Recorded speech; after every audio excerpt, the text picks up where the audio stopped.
ఇదే సందర్భంలో గ్రేటర్ హైదరాబాద్ కాంగ్రెస్ కు కూడా భారీ షాక్ తగిలింది. కూకట్పల్లి నియోజకవర్గ నేత వడ్డేపల్లి నరసింహరావు ఆ పార్టీకి గుడ్ బై చెప్పారు. తను వైఎస్ఆర్ కాంగ్రెస్ పార్టీలో చేరుతున్నట్లు ఆయన ప్రకటించారు.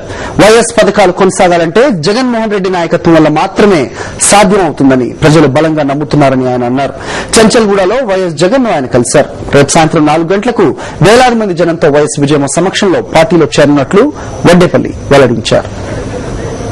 కుమారుడైన జగన్మోహన్ రెడ్డి గారిని మరి తెలుగుదేశం కాంగ్రెస్ పార్టీ రెండు కుమ్ముక్కై ఇలా జైలు పెట్టే పరిస్థితులలో మేము వచ్చి ఈ రోజు కలుసుకోవడం జరిగింది. ఇప్పుడున్న కుటుంబం పడుతున్న బాధలు చూడలేకుండా మరి కాంగ్రెస్ పార్టీ నుంచి మేమందరం కూడా కూకట్పల్లి కాన్స్టిట్యూన్సీ లో పెద్ద ఎత్తున రేపు 28 4 o'clock పెద్దమ్మ విజయమ్మ సమక్షంలో మేము కాంగ్రెస్ పార్టీలో చేరి పెద్ద బహిరంగ సభ వైఎస్ఆర్ కాంగ్రెస్ పార్టీలో చేరి బహిరంగ సభ ఏర్పాటు చేశాము.